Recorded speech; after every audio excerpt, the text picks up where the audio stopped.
Ladies and gentlemen, imagine the scorching sun hanging low over the parched streets of Tombstone, Arizona, a boomtown forged from silver dreams and shadowed by lawless ambition.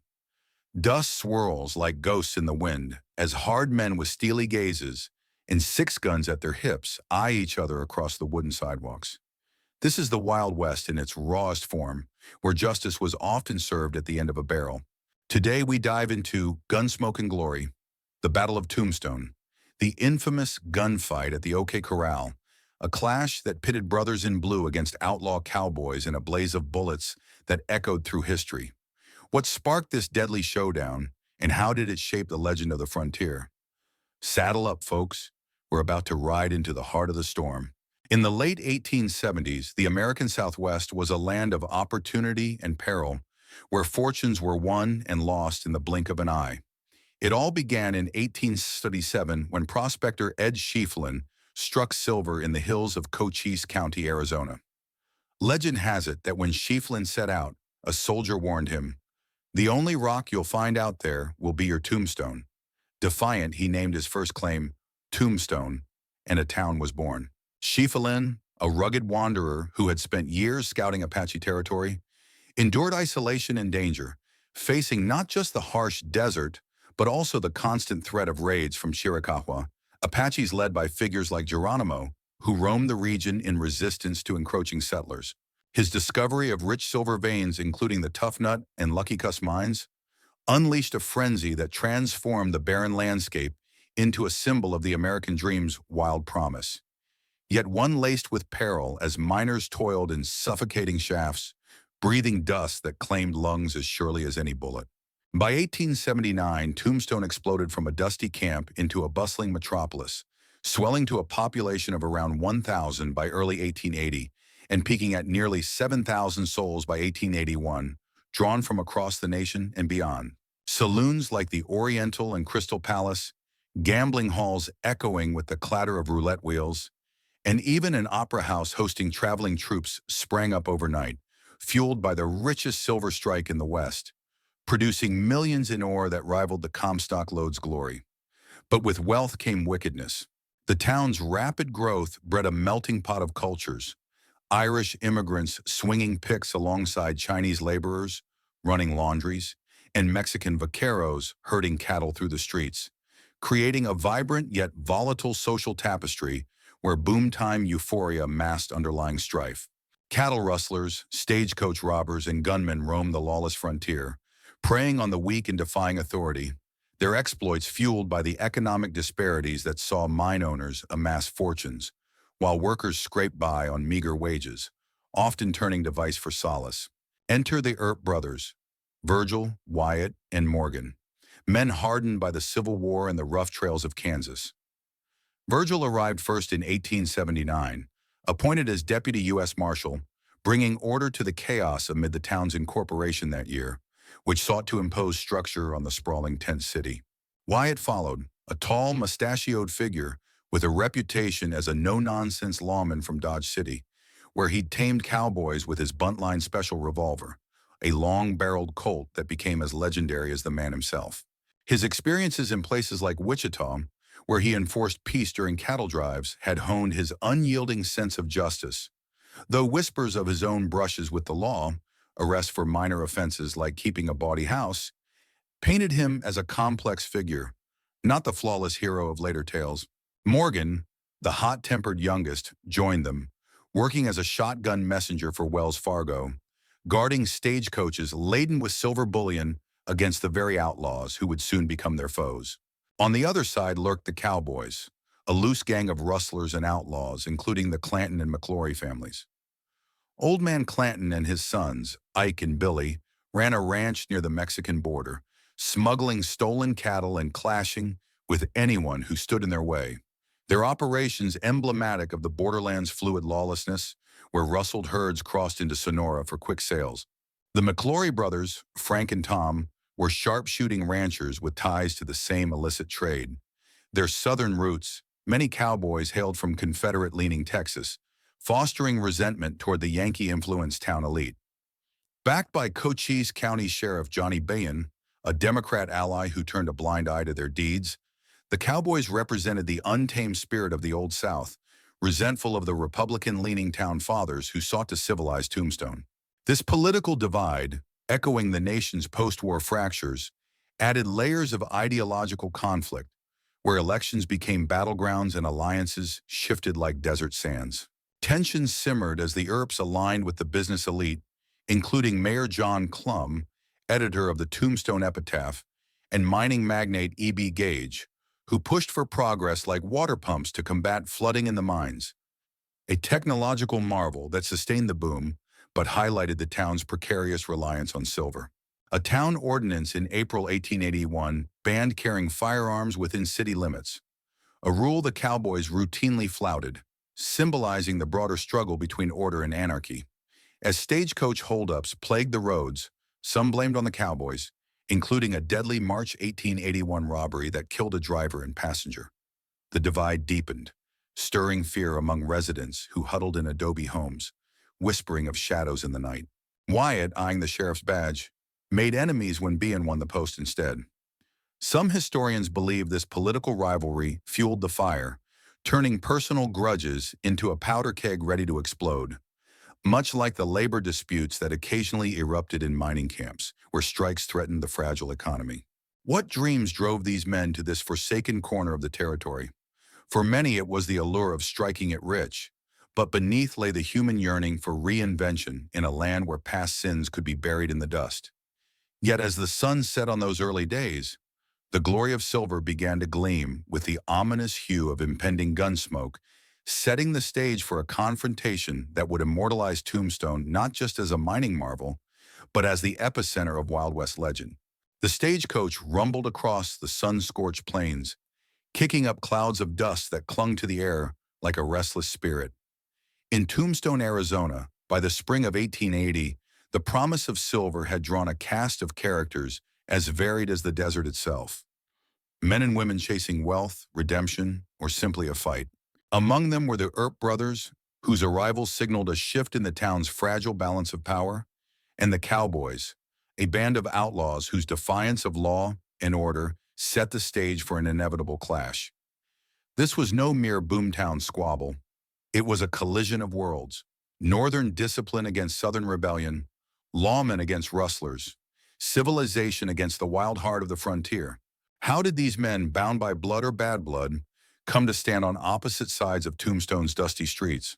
Virgil Earp was the first to plant his boots in Tombstone soil, arriving in late 1879 as Deputy U.S. Marshal, a badge that carried weight in a territory where federal authority was often a faint whisper. A Union veteran of the Civil War, Virgil bore the scars of Shiloh and carried a quiet resolve to tame the chaos of this silver-fueled boomtown. At 36, his broad shoulders and steady gaze made him a natural leader, though his reserved nature hid a man weary of violence yet bound to uphold order. His appointment came at a time when Tombstone's rapid growth, spurred by Ed Schieffelin's silver strikes, demanded structure, with the town's incorporation in 1879 calling for marshals to enforce new laws amidst a population swelling with miners, merchants, and miscreants. Virgil's early days were spent breaking up saloon brawls and chasing horse thieves, but his presence alone sent a message. The law had arrived, and it wore a badge. Wyatt Earp followed in July 1880, his reputation preceding him like a shadow cast by a noonday sun. At 32, Wyatt was a towering figure, 6 feet tall with a mustache that framed a face both stern and enigmatic. In Dodge City, Kansas, he'd earned fame as a deputy marshal, facing down rowdy cowboys during the great cattle drives with his Colt buntline special, a revolver with a 12-inch barrel, said to be a gift from dime novelist Ned Buntline, though some historians call that tale more myth than fact. Wyatt's time in Kansas wasn't spotless. He'd been arrested for minor offenses, including running a gambling house, and his penchant for saloon keeping blurred the line between lawman and hustler. Yet in Tombstone, he saw opportunity, not just to enforce the law, but to build a name, perhaps even claim the sheriff's badge. His ambition, however, clashed with the reality of a town already divided by politics and profit, where his Yankee roots and Republican ties made him a target for those loyal to the old Confederate ways.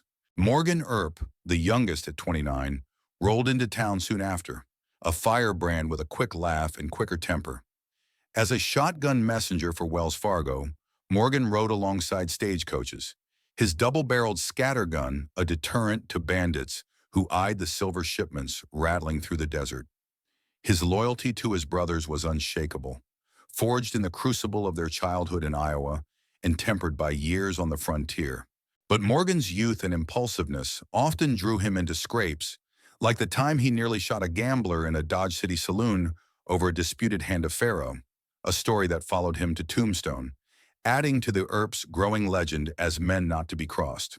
Together, the Earps formed a formidable trio, their fraternal bond a shield against the lawless tide, yet also a lightning rod for those who saw them as outsiders imposing order on a land that thrived on freedom. Opposing them were the cowboys, a loose confederation of ranchers and rustlers who operated with near impunity along the Arizona-Mexico border. Led by Newman Haynes' Old Man Clanton, the gang included his sons Ike and Billy, as well as the McClory brothers, Frank and Tom. The Clantons' ranch, nestled in the San Pedro Valley, served as a hub for smuggling cattle stolen from Mexican haciendas, a trade that fueled their wealth and emboldened their defiance.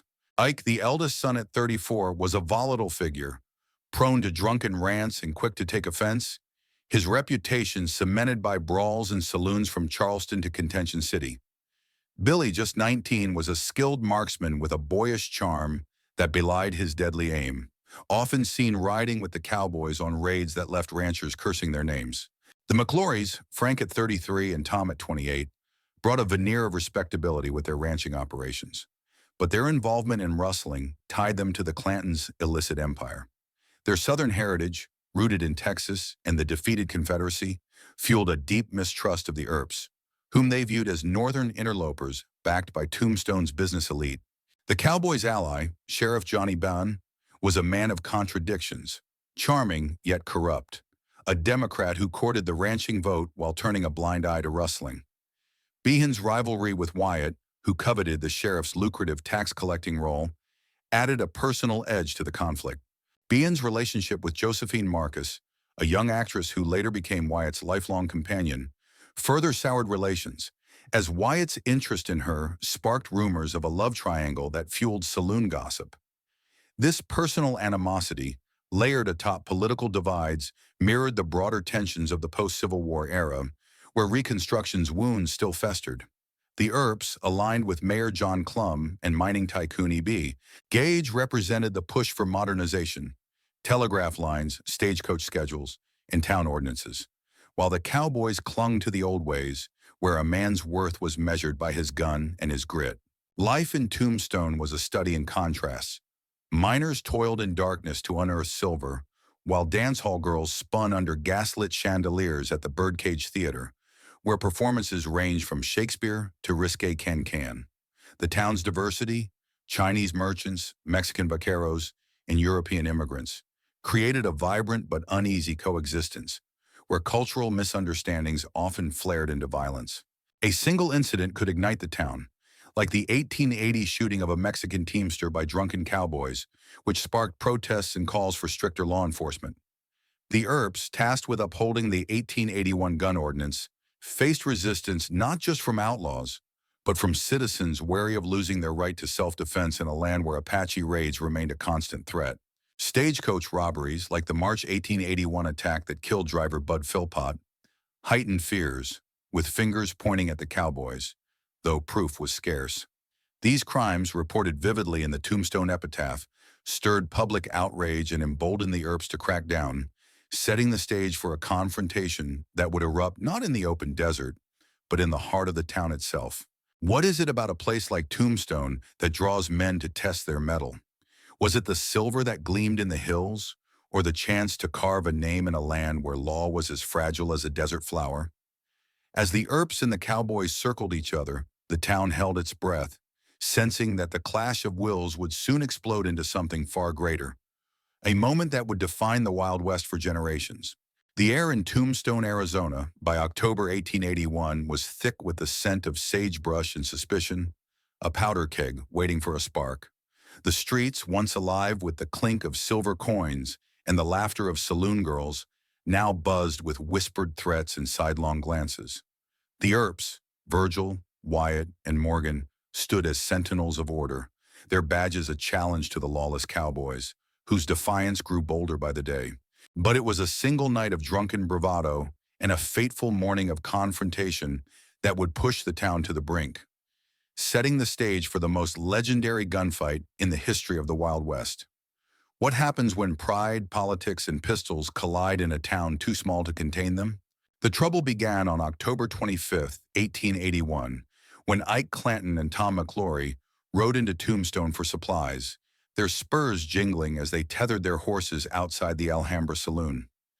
Ike, known for his volatile temper, was already nursing a grudge against the Earps, fueled by months of slights, real and imagined. His father, Old Man Clanton, had been killed in August during a cattle-rustling ambush in Guadalupe Canyon, a loss that left Ike seething and eager to assert his dominance. That night, in the smoky haze of the Oriental Saloon, Ike joined a high-stakes poker game with a figure who would become his nemesis, John Henry "Doc" Holliday. Doc, a Georgia-born dentist turned gambler, was a spectral presence in Tombstone, pale and gaunt from tuberculosis, his eyes burning with a mix of wit and menace. A master of cards and a dead shot with a pistol, Doc was Wyatt Earp's most loyal friend, but his sharp tongue and quick trigger made him a lightning rod for trouble. As the whiskey flowed and the cards fell, Ike accused Doc of cheating, his voice rising above the clatter of glasses. "You're a low-down sharper, Holliday," he slurred, slamming his fist on the table. Doc, cool as a desert night, leaned back and drawled, "Ike, you're drunker than a skunk, and twice as foolish." The room fell silent, tension crackling like static before a storm. By dawn, the feud had escalated. Ike, still fuming, was seen swaggering through town with a Winchester rifle in open defiance of Tombstone's no-carry ordinance, a law Virgil Earp enforced with an iron hand. Virgil, as town marshal, confronted Ike outside the Grand Hotel, demanding he surrender his weapon. When Ike refused, Virgil cracked him across the skull with the butt of his revolver, leaving him bloodied and dazed in the dirt. Dragged to the recorder's office, Ike paid a fine but swore vengeance, muttering, "I'll get you Earps yet." Word spread like wildfire, drawing Billy Clanton, Frank McClory, and their ally Billy Claiborne to town, their faces grim with purpose. By midday, the cowboys had gathered in a saloon, where Doc Holliday, ever the provocateur, taunted them further. "Your brother's got what was coming to him, and there's more where that came from." The insult was a match to dry tinder, and the town sensed the heat rising. Sheriff Johnny Behan, a slick politician with a knack for playing both sides, tried to defuse the situation, but leaned heavily toward his cowboy allies. Behan's history with the Earps was fraught, his rivalry with Wyatt over the sheriff's badge, and rumors of a romantic entanglement with actress Josephine Marcus only deepened the bad blood. Approaching Virgil, Behan warned, "There is to be trouble between the Clanton and the Earp boys today," his tone more resigned than urgent.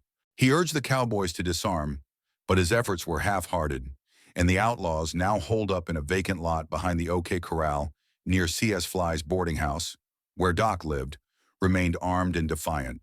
The lot, a narrow strip of dust no wider than 15 feet, was a choke point of fate, hemmed in by adobe walls and the weight of a town's divided loyalties. Virgil, sensing the storm about to break, deputized Wyatt, Morgan, and Doc to enforce the gun law, a decision that turned a legal standoff into a personal vendetta.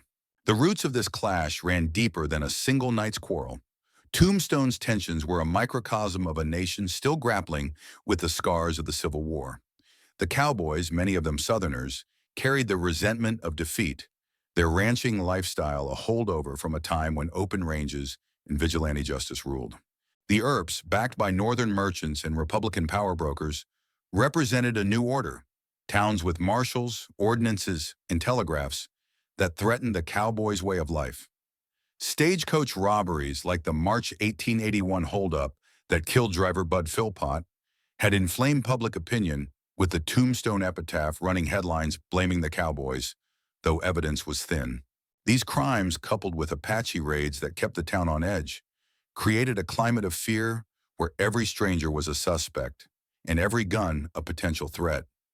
Women like Big Nose Kate, Doc's companion, and Mattie Blaylock, Wyatt's common-law wife, watched from the sidelines, their lives tethered to men whose fates hung on a trigger's pull.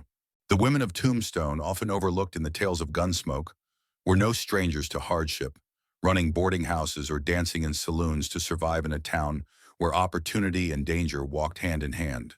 What drives a man to risk everything for pride?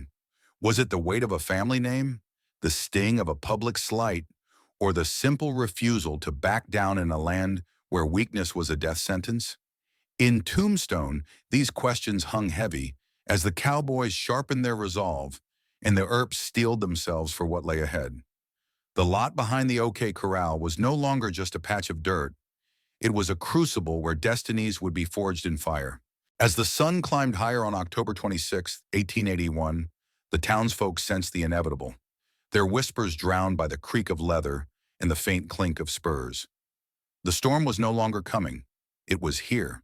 The sun blazed over Tombstone, Arizona on October 26, 1881, casting long shadows across Fremont Street as four men marched with purpose, their boots kicking up dust that hung like a shroud in the still air.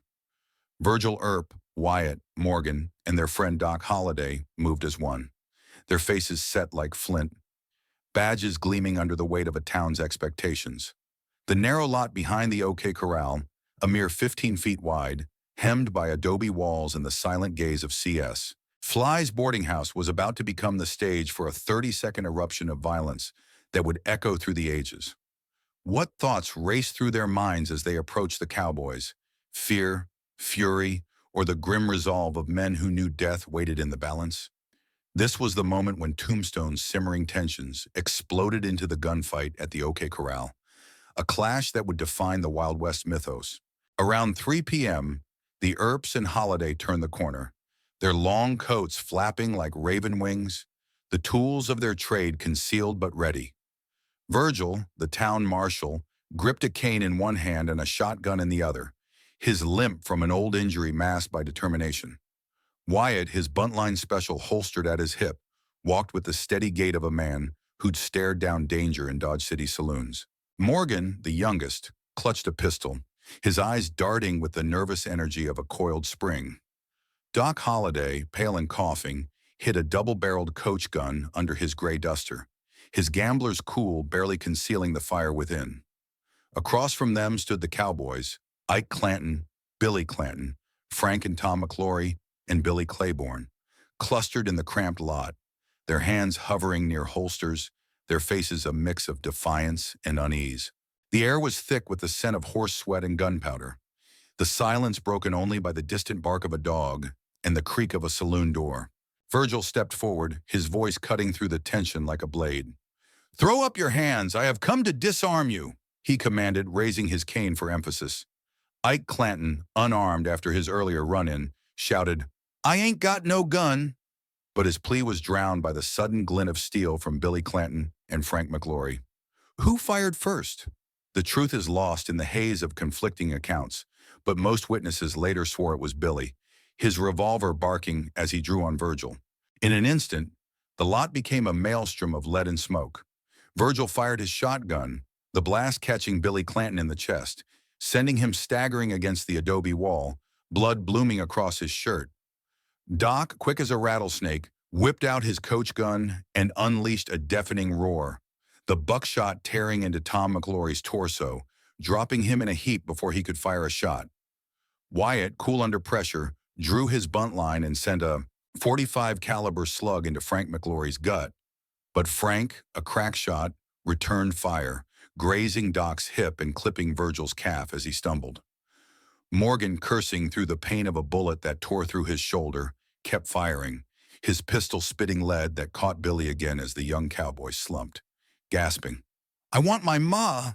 30 shots rang out in 30 blistering seconds, the reports echoing off the adobe like thunder in a canyon. The ballistics tell a brutal story. Billy Clanton took 3 bullets, one shattering his wrist, another piercing his lung, yet he fired until his last breath. Frank McClory, gut shot, managed to wound both Virgil and Morgan before collapsing, his revolver still clutched in his hand. Tom McClory, caught by Doc's shotgun blast, never had a chance, his body riddled with pellets that left him unrecognizable. Ike Clanton and Billy Claiborne, unscathed, fled through the dust, their courage or cowardice, depending on who you ask, sparing them from the carnage. When the gun smoke cleared, 3 men lay dead in the dirt, their blood pooling in the Arizona sun, while the Earps and Holiday stood bloodied but alive, their faces etched with the shock of survival. What must it have been like to stand in that lot, the world reduced to a blur of muzzle flashes and screams? For the townsfolk peering from windows or cowering behind barrels, the gunfight was a terrifying spectacle, a reminder of the thin line between order and chaos.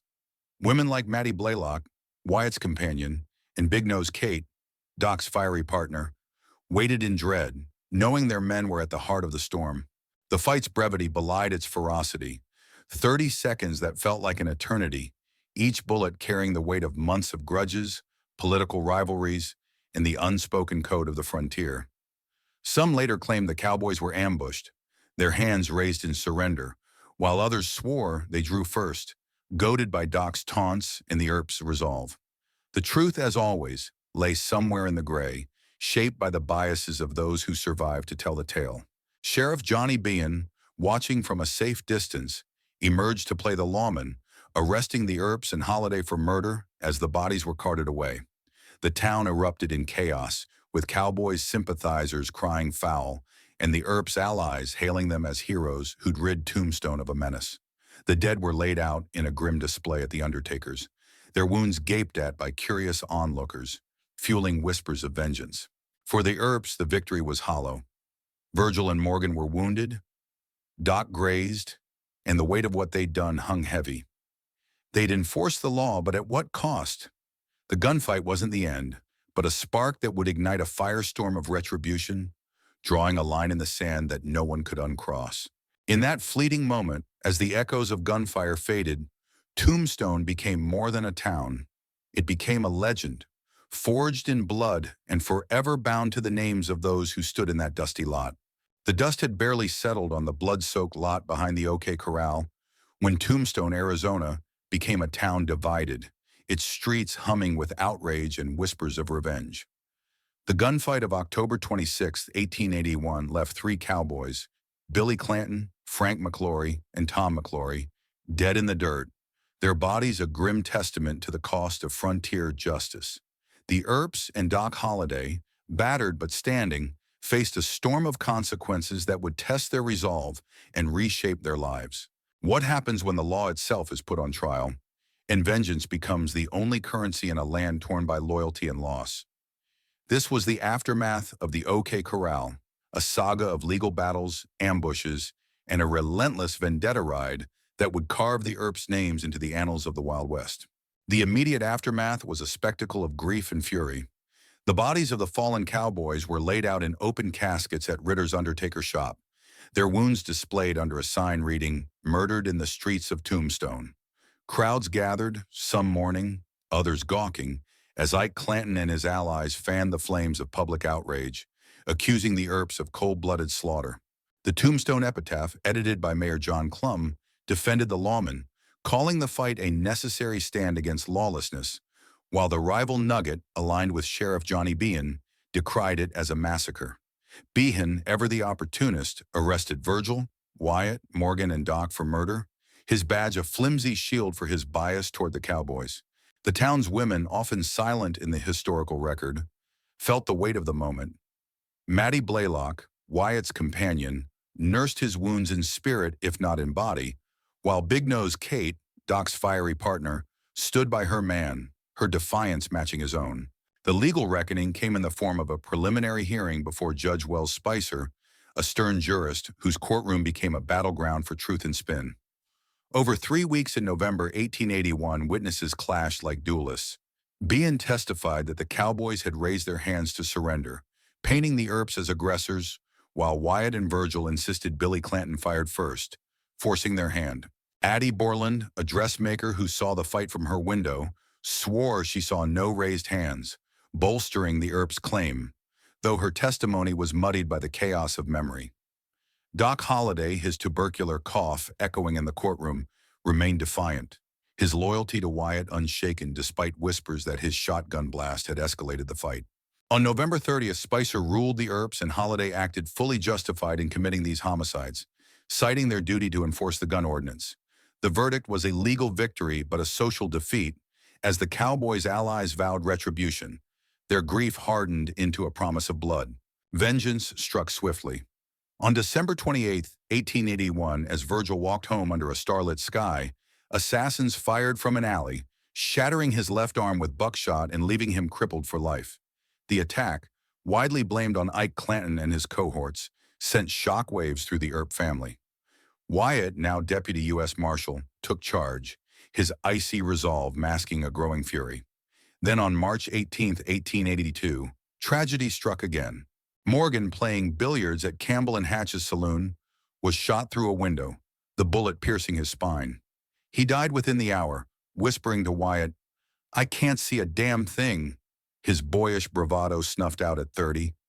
The loss broke Wyatt's stoic facade, his grief a quiet storm that would unleash a reckoning unlike any the frontier had seen. Wyatt assembled a posse, including Doc Holliday, Brother Warren Earp, and lesser-known but loyal men like Sherman McMaster, a former Texas Ranger turned outlaw who joined the Earps out of friendship, and Turkey Creek Jack Johnson, a sharpshooter with a mysterious past.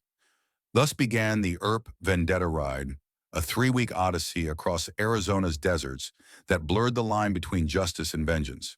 On March 20th, 1882, they tracked Frank Stillwell, a suspected accomplice in Morgan's murder, to a Tucson train station, where Wyatt gunned him down in a hail of bullets, leaving his body riddled beside the tracks. Days later, at Mescal Springs, they killed Florentino Indian Charlie Cruz, another suspect, his pleas for mercy lost in the gunfire. The ride's climax came at Iron Springs, where Wyatt faced Curly Bill Brocious, the cowboys' charismatic leader, in a chaotic shootout. Wyatt, standing exposed, fired his shotgun, dropping Curly Bill in a spray of blood, a feat that cemented his legend as an almost mythic avenger. The posse's actions, while fueled by grief, were legally dubious, and warrants were issued for Wyatt and Doc's arrest. Fleeing to Colorado, Wyatt and Doc left Tombstone behind, their names now synonymous with both heroism and lawlessness. The Vendetta Ride claimed at least 4 lives, but its cost was steeper: Virgil's health, Morgan's life, and the Earps' ties to the town they'd sought to tame. The moral ambiguity of their actions lingers in the historical record. Were they avenging angels or vigilantes who'd crossed the line? For men like McMaster, who later died in a Colorado shootout, and Johnson, who vanished into obscurity, the ride was a fleeting moment of loyalty to a cause that outlived them. For the women left behind, Maddie spiraling into addiction, and Kate ever defiant by Doc's side, the vendetta was a reminder of the personal toll of a man's war. As Tombstone's silver mines flooded and its boom faded, the town became a ghost of its former self. But the scars of that vendetta endure, a testament to the price of justice in a land where the law was as fleeting as a desert mirage. As the dust of the Earp Vendetta Ride settled and Tombstone's silver veins ran dry, the gunfight at the OK Corral stood as more than a fleeting clash. It became a cornerstone of the Wild West's enduring mythos, a tale of gunsmoke and glory that resonates through time. The events of October 26, 1881 and their bloody aftermath wove a narrative of law and lawlessness, heroism and hubris that transformed a dusty Arizona boomtown into a symbol of the frontier's untamed heart. But what does this moment, frozen in a hail of bullets, tell us about the soul of the Wild West and its echoes in our own time? Let's reflect on the legacy of Tombstone, a place where men like the Earps and the cowboys became larger than life. Their stories shaped by ink, celluloid, and the human hunger for legend. The immediate impact of the gunfight was felt in Tombstone's fractured community. By 1882, the town's silver production, once peaking at $7 million a year, began to falter as mine shafts flooded, a grim metaphor for the town's sinking fortunes. The Earps, once heralded as guardians of order, became pariahs to some, their vendetta ride casting them as vigilantes in a town weary of bloodshed.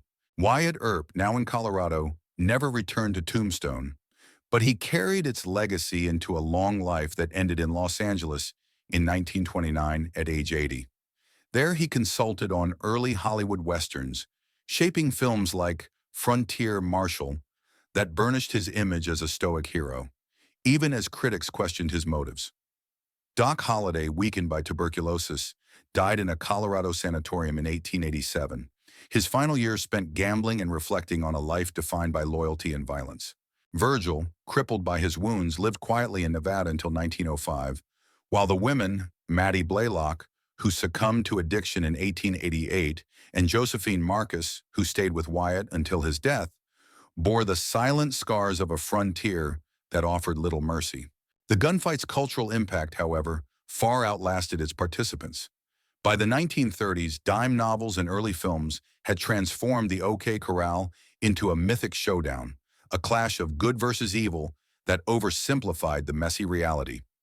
Movies like My Darling Clementine, 1946, and Tombstone, 1993, painted Wyatt as a righteous avenger, often sidelining the moral complexities, his political ambitions, his role in gambling houses, or the Vendetta's extra-legal killings. The cowboys, meanwhile, were cast as villains, their southern roots and ranching lifestyle reduced to caricatures of lawlessness. Yet some historians argue the fight was less about justice than a power struggle, with the Earps' Republican ties and the cowboys' Democratic leanings reflecting the era's deep political divides. The Tombstone epitaph, still published today, keeps the story alive. Its archives a treasure trove of first-hand accounts that reveal the human cost behind the legend. Beyond the silver screen, the gunfight symbolized a broader clash, the frontier's wild spirit versus the march of civilization. The 1880s were a turning point, as railroads, telegraphs, and federal marshals tamed the open ranges where men like the cowboys once thrived. The OK Corral became a metaphor for this transition, where lawmen, however flawed, stood as harbingers of order in a land where a man's gun once spoke louder than his vote. Yet the fight also raises timeless questions. When does justice become vengeance? Can a town or a nation find peace when its people are divided by ideology and pride? These echoes resonate today in debates over law enforcement, individual rights, and the balance between order and freedom, making Tombstone's story as relevant now as it was then. The human side of the saga lingers in the small details often lost to history. Consider Billy Clanton, just 19, calling for his mother as he bled out, or Morgan Earp's final words, a poignant plea for vision in a world gone dark. Think of the townsfolk, miners, shopkeepers, and saloon girls who rebuilt their lives after the gunfire faded, their stories overshadowed by the giants of the tale. Tombstone itself, now a historic site drawing thousands of visitors, stands as a living museum, its wooden sidewalks and restored OK Corral, a testament to a moment that shaped the American imagination. The fight, though brief, was a crucible where men's choices, driven by loyalty, fear, or ambition, forged a narrative that continues to captivate, reminding us that history is not just facts, but the stories we tell to make sense of our past. So what side would you have taken in that dusty lot? Would you have stood with the Earps, badges gleaming, enforcing a law that promised order but demanded blood? Or with the cowboys, defiant to the end, clinging to a freedom that came at a deadly cost? The gunfight at the OK Corral wasn't just a battle. It was a mirror held up to the Wild West, reflecting its dreams, its divisions, and its unrelenting drive to define itself. Share your thoughts in the comments below and let us know. What does Tombstone's story mean to you? Subscribe and hit that bell for more journeys into the heart of the frontier. Until next time, keep your powder dry and may the legends of the West live on in your heart.